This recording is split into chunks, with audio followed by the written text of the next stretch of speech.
What if your waking life is also a dream? And what if lucid dreaming held the key to mastering waking life? Blending Neville Goddard's teachings with neuroscience and mystical practice, Shveta explores why becoming aware is not the same as becoming the author, and why so many of us, even seasoned conscious creators, still feel surprised, stuck, or confused by our reality. You'll learn how dreams mirror your unconscious patterns, why everyone is you pushed out, and how that still applies even when you're shocked by what you see. If you've ever felt like you know the teachings, but still wonder why your outer world does not fully reflect your inner work, this is the conversation that connects the missing dots. To go deeper, join the School of Imagination on Discord. The invite link is in the video description. And if you're ready to train as a reality author and learn the mechanics of the reality simulation through a deep dive into simulation mastery, consider joining our next live cohort of Brave Mystic training, starting soon. Link is in the description. Let's begin this journey into the logic of dreams, the mystery of states, and the power of remembering who is really writing the script. This is DreamLogic.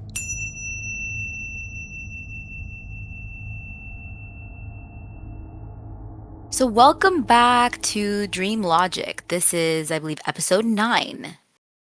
If you're just joining us for the first time, in DreamLogic Radio Hour, we've been exploring how lucid dreaming research validates and deepens our understanding of Neville Goddard's teachings about consciousness and reality creation. Tonight, we're diving into something specific. How Neville understood dreams themselves. So how Neville himself understood and spoke about dreams themselves, and how current lucid dreaming research is starting to reveal mechanisms that he described, but didn't necessarily have the scientific language for it, which happens so often with Neville. And so I'll start by kind of bringing back up a name I've spoken about before. His name is Stephen LaBerge. He's a prominent researcher at Stanford on the area of lucid dreaming. And what caught my attention is he shows that experienced lucid dreamers can maintain specific intentions across multiple REM cycles, which is the cycles where you experience dream world the most. There's a little overlap. You might dream on non-REM cycles, or you might have REM cycles where you don't really dream, but majorly we dream within the REM cycles. And during this time, they can literally program themselves to become aware in dreams and then carry out planned experiments within the dream state. So they're doing essentially, you can call it imaginal rehearsals, but it's essentially imagining a scene to program themselves to carry it out within the dream state. And Neville called this incubating the dream.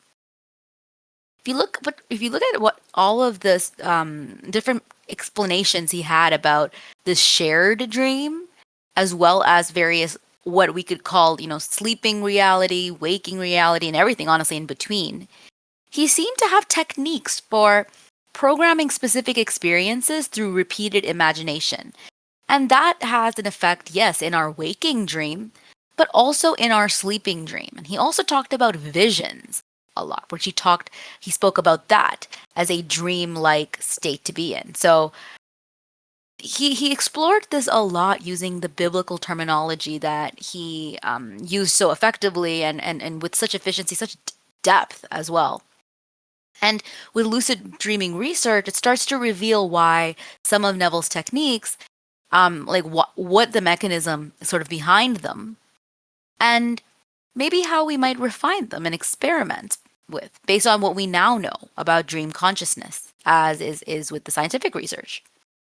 So tonight we're exploring 3 key areas: how dream stabilization's techniques mirror Neville's stepping into the picture, why reality testing in dreams validates his revision method, and how the latest research on wild, which is wake initiated lucid dreams, explains the mechanics behind his state akin to sleep technique. So essentially, we're using what we know about becoming conscious in dreams, so becoming lucid and conscious in dreams, to better understand how to become more conscious in waking life. That's really the thesis and the intention, really, behind all of the DreamLogic episodes. And today we're going to bring in a lot more of Neville's words and Neville's perspective. We're going to dive deep into his lectures and explore. So I'll start with one of Neville's most fundamental insights about the nature of reality itself. In his 1965 lecture, named "This World is a Dream," he made this radical declaration. He said, "Use it, knowing it is a dream. Because it is a dream, stop the bad dream, and dream what you want to dream." Neville wasn't speaking metaphorically. He taught that what we call physical reality, the world of Caesar, the world of jobs, bills, relationships, physical objects, really the world of 3D life, is literally consciousness dreaming itself into apparent solidity. This waking world is the dream, and we can modify it once we recognize that we're dreaming. And he often distinguished between 3 types of dream experiences. So just our ordinary dreams during sleep. That's one. Then there's the visions of the night, which he saw as carrying prophetic content. Content that is divinely ordained, and that he speaks that speaks more deeply and symbolically about who we are as we start to awaken. And then he talked about the waking dream, this shared dream that we share with others in our reality, this very reality we're experiencing now. As he put it in the lecture, God Speaks to Man, he says, "You may think it was a dream, but it was a vision. You are dreaming right now, for this world is the dream you and I agreed to complete." So you can see that he's speaking about dreams in different ways here, and it starts to connect to how the research points to how lucid dreamers stabilize their dreams. I have to say, kind of looking through all of these lectures where he spoke about this and experimented with going into different worlds, it sounds a lot like essentially lucid dreaming practices. And he had a knack for being able to stabilize his dreams. And that really aligns to what lucid dreamers are now saying that we should do. Like, he kind of intuited these techniques decades before they're being experimented with now by lucid dreamers. And one of the common traits for those who can lucid dream, and the common skill, is being able to stabilize your dream, state endurance. And that's on hard mode when you're falling asleep because of certain things that happen in the brain and the body that ascribe you to a forgetfulness. And Neville would say that we have that same experience in this waking reality where we fall into a level of forgetfulness. And it's connected to the fact that we believe our 5-sense reality is the only real reality. When we're in sleeping reality, there's a whole other level of forgetfulness. It's a different type of forgetfulness, but we still experience that in waking reality. It's a common problem, what I was talking about when it comes to state stabilization, that for lucid dreamers, the dream often becomes unstable quickly as they start to become lucid. They start to get excited, and when they get excited, oh, I'm dreaming. And it's sort of that awakening experience is not the most graceful in the beginning. So they wake up or the dream starts to fade, become unclear, and they get back to forgetting. And so experienced lucid dreamers have developed specific techniques to stabilize the dream and maintain that experience. And what's interesting is that the most effective methods seem to really overlap with Neville's teachings about engaging the senses, imaginal touch, looking at objects in the dream, making it real, feeling it real. I've talked about looking at your hands as a stabilization technique that lucid dreamers use, and that can remind you of what's going on. I mean, I experienced this in our waking reality as a child, where just staring at my hands at the time was enough to induce me to this wonder that this was all a simulation. And I found it fascinating, actually, that that's a common lucid dreaming technique, to do the same, to remain lucid in your sleeping reality. And so in the last several episodes, I've talked about various techniques, spinning around to maintain the dream's vividness, introducing a sense of mundanity, to things. And you'll see that we've explored, kind of mined the lucid dreaming world quite a bit in terms of techniques. And we've done that because we see that we're doing that similar process in our waking shared reality of remaining stable, remaining lucid, becoming aware of the dream stuff that we exist in.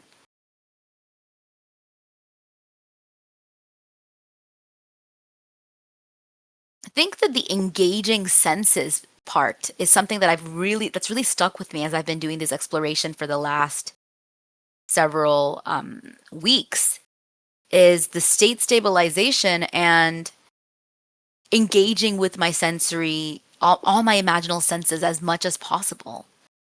And I see that when lucid dreamers do it, they're able to bring that into their sleeping reality, and it allows them to go through this. And I'm starting to wonder, I would love to know, I want to see if the research pans this out.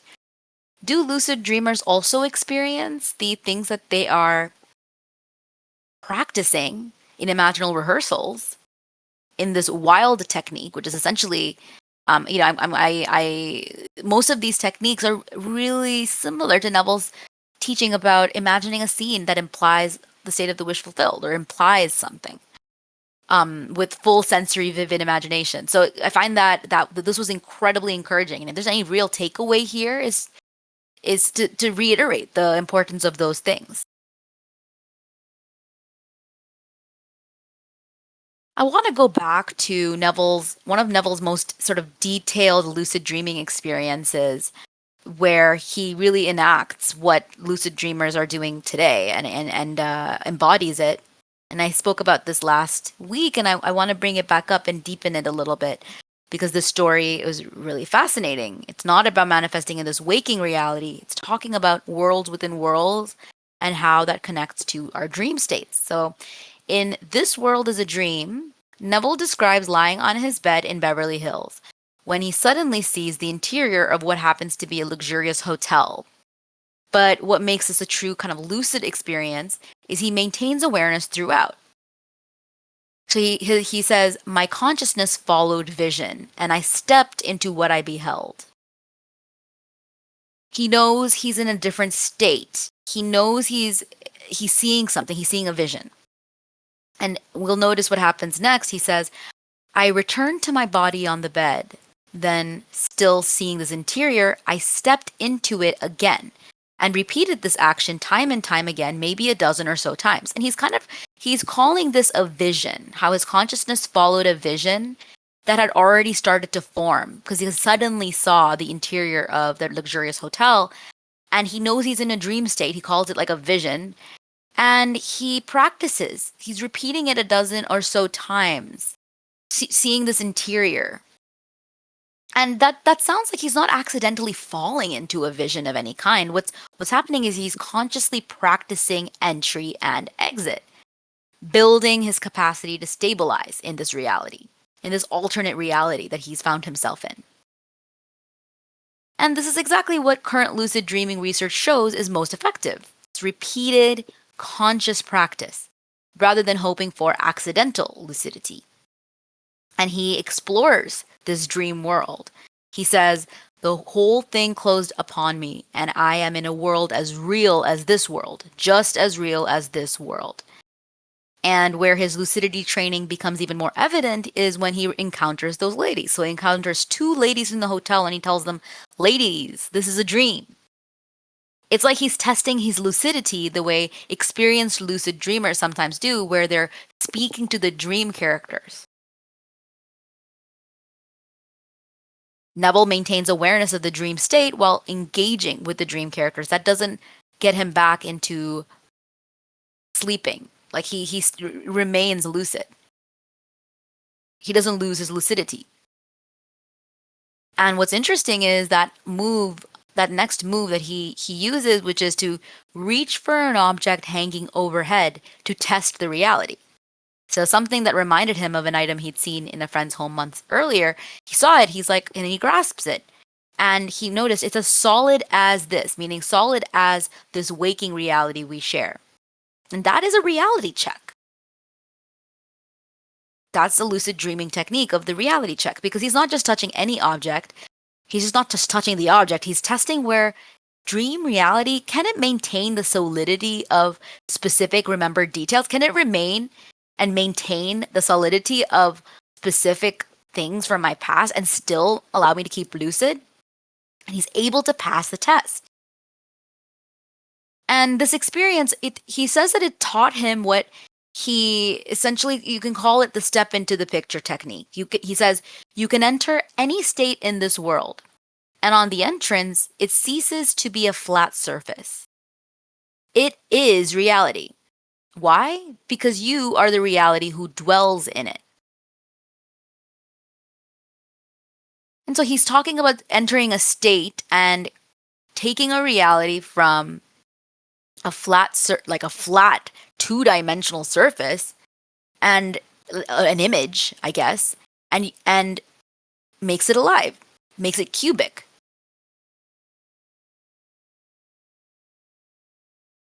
And current lucid dreaming research validates every aspect of this process. Studies show that repeated conscious entry into desired dream states, essentially what Neville teaches us to do. Dream researchers call it dream incubation. Those create stronger neural pathways for accessing those states again and again and again. And this repetition that Neville practiced, it matches what researchers find is optimal for building lucid dreaming skills: consistent, repeated practice.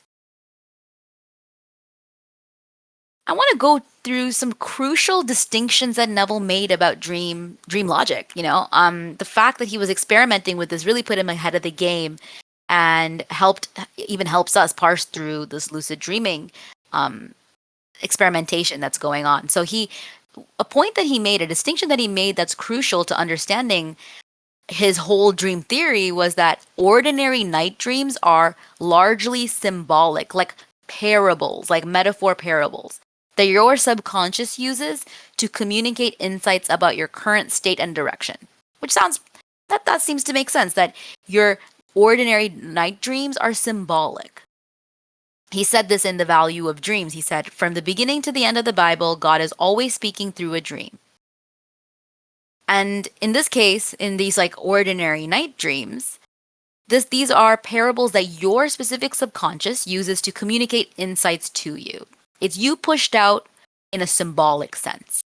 And Neville taught that these are meant to be interpreted for guidance. They're showing you aspects of your psyche, unresolved conflicts, and pointing you towards next steps, which, those, if you've ever done a dream interpretation, that's pretty much the logic that's pretty standard logic, that these are symbolic dreams. But he distinguished these interpretive night dreams from what he called deliberate imagination, of course. Deliberate imagination are consciously constructed and repeatedly entered into intentionally.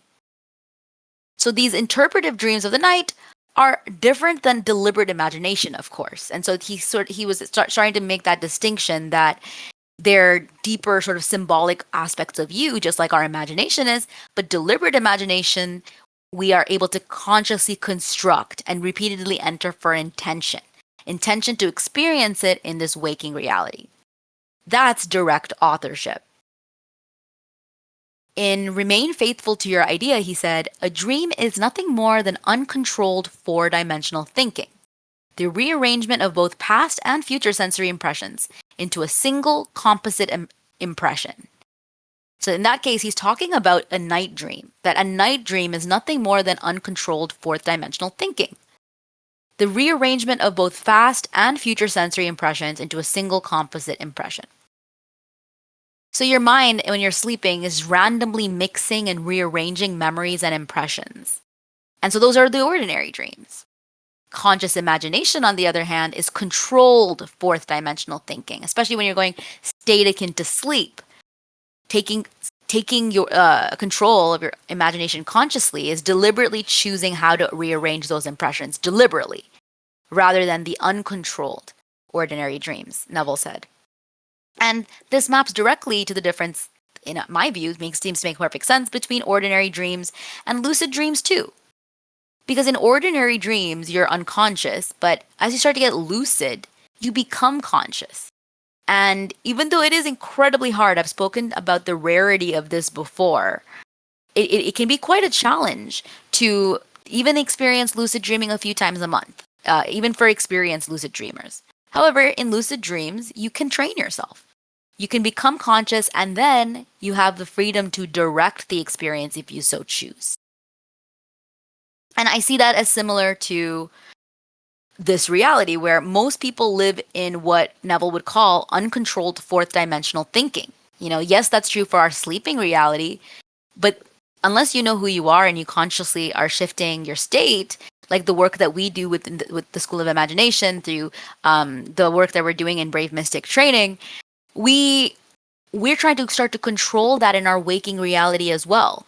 So in sleeping reality, Neville called that uncontrolled fourth dimensional thinking, but there's absolutely ways that we are unconscious and uncontrolled in our fourth dimensional thinking in our waking reality too. What are we imagining in our state akin to sleep? What are we imagining in the various aspects of the day where our, let's call it subconscious mind, is wide open? Through techniques like state akin to sleep, what's happening is we're starting to control this fourth dimensional thinking. The closer we get to that sleepy state while still being able to control it, helps us be able to experience that more experientially. And as I was saying earlier, and that really builds real neural networks. Those are real neural networks that your physical body starts to create. Studies show that when dreamers become lucid, brain activity shifts, and it shifts, and grooves begin to be created that begin to deepen. The prefrontal cortex that's associated with conscious decision making becomes more active while maintaining the creative associative patterns of REM sleep. And so I see this as an encouragement to continue practicing state akin to sleep. And sometimes I go on forums, and one thing I've noted is that people will declare, I am not good at state akin to sleep, or I can't visualize, or this doesn't work well for me. But I see this as an encouragement to practice falling in and out of different states deliberately, and using state akin to sleep, this meditative state, trying to get better at deepening that state akin to sleep state, and better at deepening state endurance. Get better at the sensory impressions, making them more realistic. That's what I see this as encouragement as, because in other areas of consciousness exploration, which lucid dreaming absolutely falls into, those are the things that make the difference. I want to explore how Neville understood what he called incubating the dream, and how this connects to both biblical wisdom and modern lucid dreaming research. In his lecture, Incubate the Dream, Neville referenced the story of Solomon, who asked God for wisdom in a dream and received it. But Neville's interpretation goes beyond the surface narrative. Solomon incubated the dream, he prepared the dream, he went to sleep in the dream, and the dream became his reality. Neville taught a specific principle about dream programming, that a dream doubled is a dream fixed. When you repeatedly enter the same imaginal scene until it becomes natural to you, you're essentially programming what he called your fourth dimensional self to reorganize the three-dimensional appearances in your reality, the three-dimensional appearances around that pattern. So in the same way that dreaming researchers are teaching how to reprogram dreams, and that they do that for all kinds of different reasons, but Neville taught it because we live in worlds within worlds within worlds, and there is a cascading effect that your imagination, who you are and how you show up has a cascading effect in all the worlds that we occupy: sleeping reality, waking reality, and everything in between. And he kind of taught this interesting way to look at dream programming, that a dream doubled is a dream fixed. Kind of think of it like when you repeatedly enter the same imaginal scene until it becomes natural to you, you're essentially programming that fourth dimensional self to reorganize three-dimensional appearances around that pattern. And this is different from ordinary night dreams, which Neville saw mostly symbolic or parabolic, which is very important still. I mean, Neville took visions extremely seriously. And he saw the ordinary night dreams as interpretation fodder, interpretation material. But deliberate imagination, what he called controlled fourth dimensional thinking, is that direct authorship. And current lucid dreaming research on dream incubation validates this approach. Just all kinds of studies, but I can tell you that there's a doctor named Dr. Deirdre Barrett, and the studies show that when people set clear intentions before sleep to dream about specific topics, with proper technique and approach, there's a pretty high success rate. Sometimes the low success rate for things is because of proper misapplication of the technique. But once that technique has been mastered, there's apparently close to about a 50% of the time success rate in being able to dream about the specific topic, which is pretty cool. And these are people that are being experimental. They're not, as far as I know, none of these teachers, none of these scientists are Neville students or new age sort of like new thought leader followers. I guess what I'm getting at here is it's fascinating beyond belief to me to see the incredible amount of overlap of technique, mechanism, exploration between these two spaces, especially because Neville called this waking world a dream as well. So you can kind of see that the level in which he understood dreams really surpasses what we're starting to understand about lucid dreaming, partially because, actually maybe fully because, mainstream science doesn't yet understand the role of consciousness. That's the hard problem that even now, even after 100 years after the sort of advent of quantum physics, it's still the hard problem of consciousness that plagues so much of science. But that's the cool thing about School of Imagination. We can learn from spaces while maintaining our belief system here.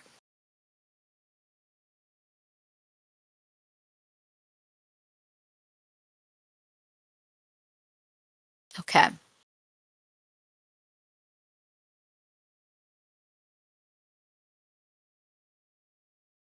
Okay. So what let me make sure. Yes, I see a comment.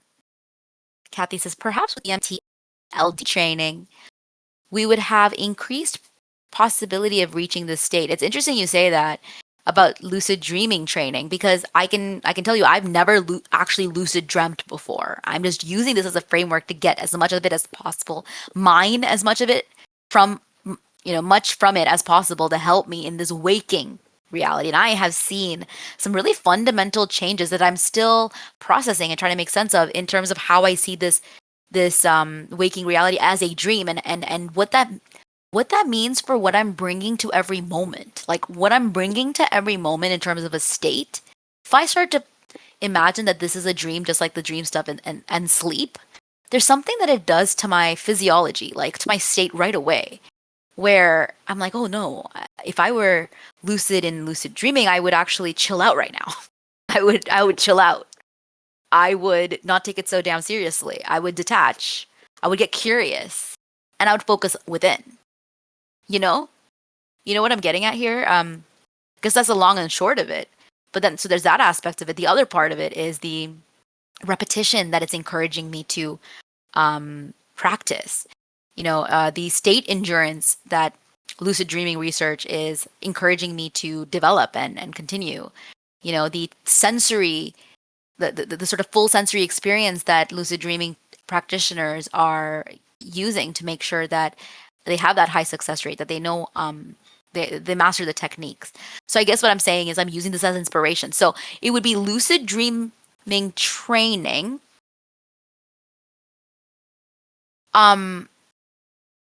So when we say lucid dreaming training, it wouldn't be actually about like lucid dreaming. Although we can talk about that. Maybe we can get an expert on this. I mean, Josiah has definitely done some lucid dreaming training.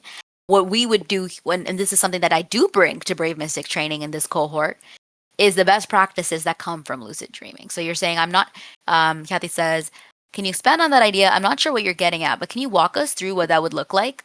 What that would look like is, and there are techniques, in this whole series, I've been saying in every episode, like I've been sort of like outlining some techniques that we have borrowed from lucid dreaming training. I mean, like lucid dreaming, like, practitioners, I have repurposed them throughout the series. So if, there are a list of techniques that are inspired by lucid dreaming that I have outlined. So that there's several of them, silly things like spinning in certain when certain triggers happen, to things like charging dream totems, which would be like physical objects, to things like what I'm sharing even in this conversation, which is repetitiveness and going deep into the sensory experience. And so in every episode, we have the techniques laid out. Perhaps what I can do is create a forum. I think I have one. I have to make sure so we'll create a thread that outlines all of the inspired techniques, the lucid dreaming inspired techniques that really help us take, some of the core Neville imaginal techniques that he shared, which are fantastic practices that I use on a daily basis: revision, imagining a scene, eavesdropping, and some of the things when you read between the lines, we can start to add to that list and refine them based on sort of this latest research. So I can basically deliver you to that list, and because you're also part of the cohort in Brave Mystic training, you also will see that, it's not the main focus, but you'll see that sprinkled in because it's been an invaluable aspect of understanding what we would call the simulation. Ariel says, holding the vision even when the dream fights back supports my waking state for sure. I love that. And we can say the dream fights back and the dream is fighting back. But what is the dream? It's the me. It's me. This is such a personal reality. I mean, especially when we're in our sleeping reality, there's no doubt about it. It's all you. But in this waking reality, if we take Neville's perspective that this is a shared dream construct, we're dreaming in concert, then it's the same thing. There's just other nodes that we're interacting with.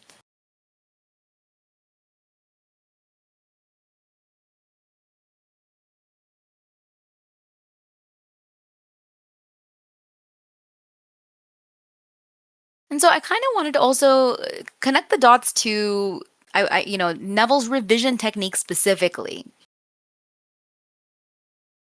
Because he taught us that before going to sleep, that every night, that we should try to revise our day. And that's a big ask, sometimes for many different reasons. But that was his recommendation, that every night we revise any unpleasant experiences from our day and reimagine them as they would have occurred if you already were the person you wanted to be. And he talked about how that would shift the facts of the experience. But to understand why this works, we need to grasp his insight about the nature of facts themselves. He taught that what we call facts are actually hardened assumptions, patterns that have become so habitual we no longer question them. He would call facts like the rocks, and imagination is the water that can shape it. He said, revise the day. At the end of each day, review the day. See it as you wished you had experienced it. Let the day be as perfect as you can make it. And this connects to reality testing in lucid dreams in a unique way because lucid dreamers develop habits of questioning their reality throughout the day by looking at their hands, reading the text twice to see if it changes, checking digital clocks, and they do that because things become habitual. These habits carry over into dreams where reality often behaves strangely. And it's interesting because Neville kind of takes that this idea that we can start to question and rewrite, and instead of just questioning whether you're dreaming, it trains you to question whether your experiences you're having really represent your true identity. Every night when you are revising your waking reality, you're calling into question the waking reality. You're saying, actually, you know what happened? This happened. And that reality checking, it's like not even reality checking, it's like reality editing. And doing that on a daily basis makes it habitual. Because, all kinds of neuroscience studies actually show that our memories aren't fixed. They're not fixed recordings. Every time we recall a memory, we reconstruct it based on our current beliefs, emotions, and understanding. This is true that our memory storage, every time we pull up our memory, we are editing it anyway. And lucid dreaming research specifically has found something similar within dreams themselves. When lucid dreamers realize they're dreaming, they often discover that what seemed like a coherent sequence of events in the dream was a patchwork of disconnected scenes. And this happens all the time, of course, right? You're like, wait, so then I jumped on the plastic banana and then my dog protected me from the car. And then I saw my mother-in-law in the parking lot yelling at me for not putting my cart away. Like it's like all makes sense at the time. And you're kind of like, oh yeah, I should have known it was a dream because none of that made sense. And what's actually happening is that your brain works overtime to make things seem consistent, to have a consistency and coherence. So you can make edits and not really worry about consistency and coherence, because in the same way that in lucid dreaming, you have this lack of memory. Memory is much more buoyant, and at every given moment you have a different memory, but it feels so consistent. We don't have to worry about coherent, something being inconsistent when we revise, when we edit, because our brain will work overtime to make it natural. That's what Neville would say. He would say, oftentimes when your wish is fulfilled, it'll seem so natural, you will think that would have happened anyway. And that is such a common phenomenon. I think partially because of what we're finding out here about the consistency that our brains can stitch together.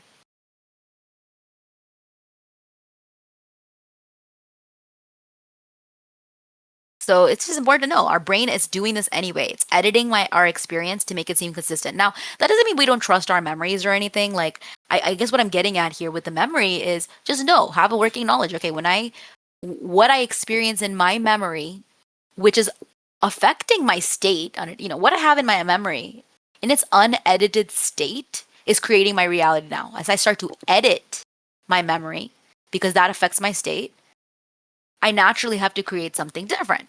And that editing that I do doesn't have to be consistent or coherent necessarily, because our brain is able to make it work.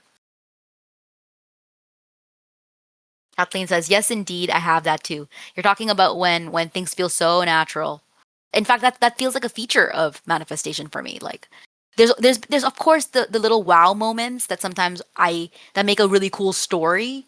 So I noticed that my manifestations give me enough juice for a really cool story, to those that are open to hear it.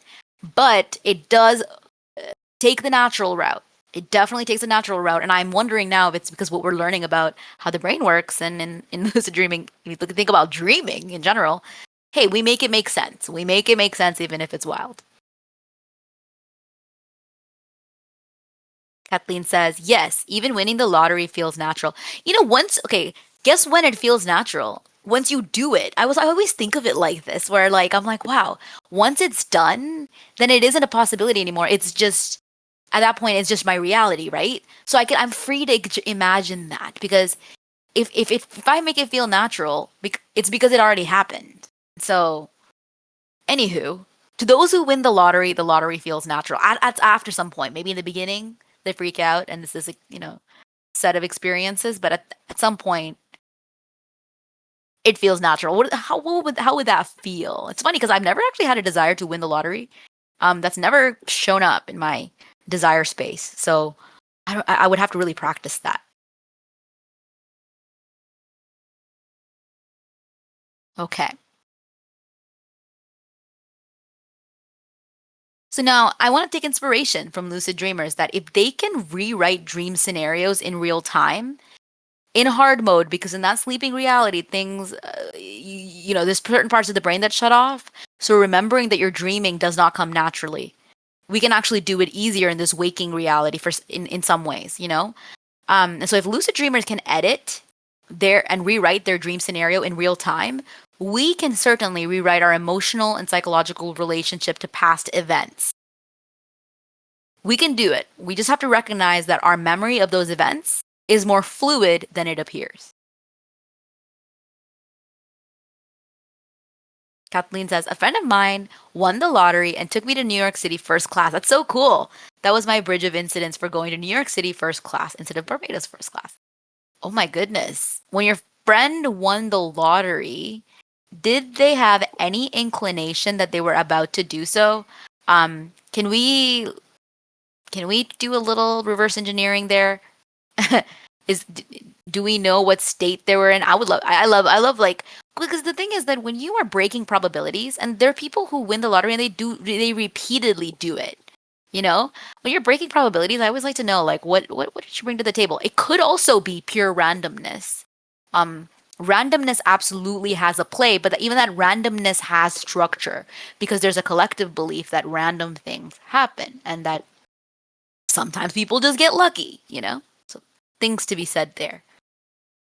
Michael says, in Donald Hoffman's excellent book, The Case Against Reality, he talks about an experiment where people with the phobia of rats were given a drug that inhibited their nervous system from going into fearful reactivity.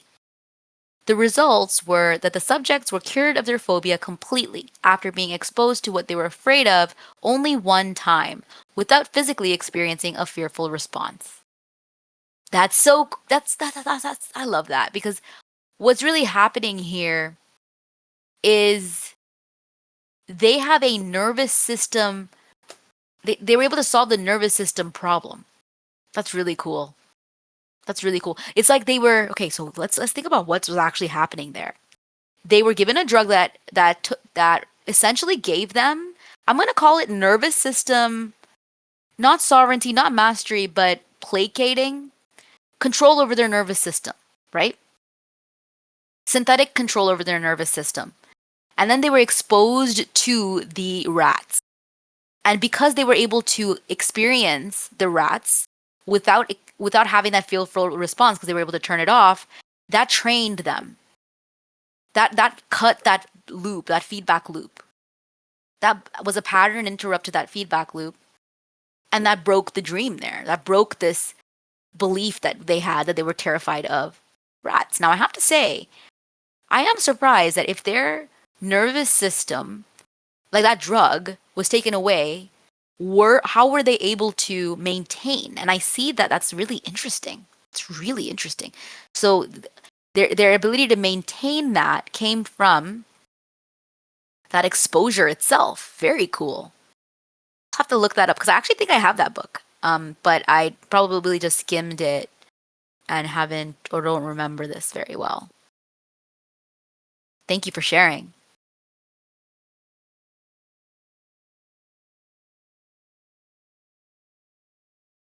And so, kind of back to some memory research, studies show that when you recall a memory while in a different emotional state, the memory gets updated with traces of your current state.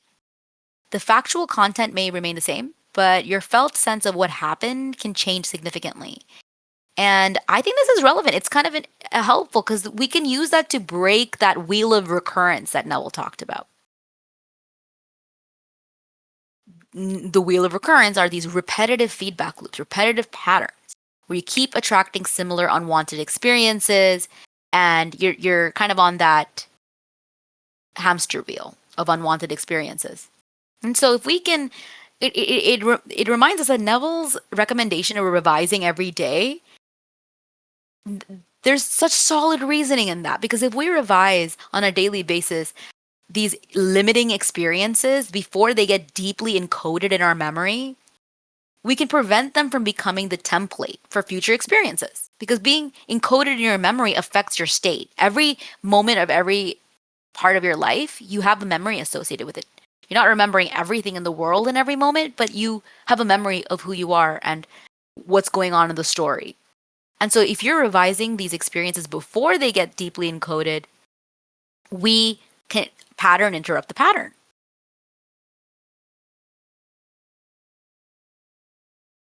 Just seems like revision on a daily basis is one of those things that Neville recommended because it's like a lot, an edit protocol, almost like, I was thinking about the word, and I don't know if I came up with this or if someone else has already talked about this, but this idea that we are live streaming. Right now I'm live streaming to you, but what if we could think of life as this like constant life stream of our state, our broad state that we're broadcasting? And so that editing process is like editing that broadcast every night, editing that broadcast to sharpen it. You can kind of see that the images, the scenes, the experiences you would have would be a different life stream completely.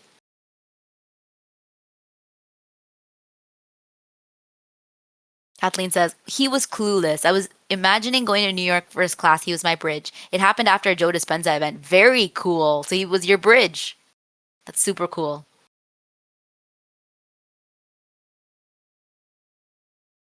I love New York. Okay, there's more I want to talk about this, but I think I can save it for next week. I want to thank you all for your time. And, in this exploration, it's been very important to me to realize that, like, most of Neville's recommendations, I have seen plain evidence in lucid dreaming research of why they're so important. Why they're so important for lucid dreamers who want to change the content of their sleeping dreams. The parallels are really uncanny.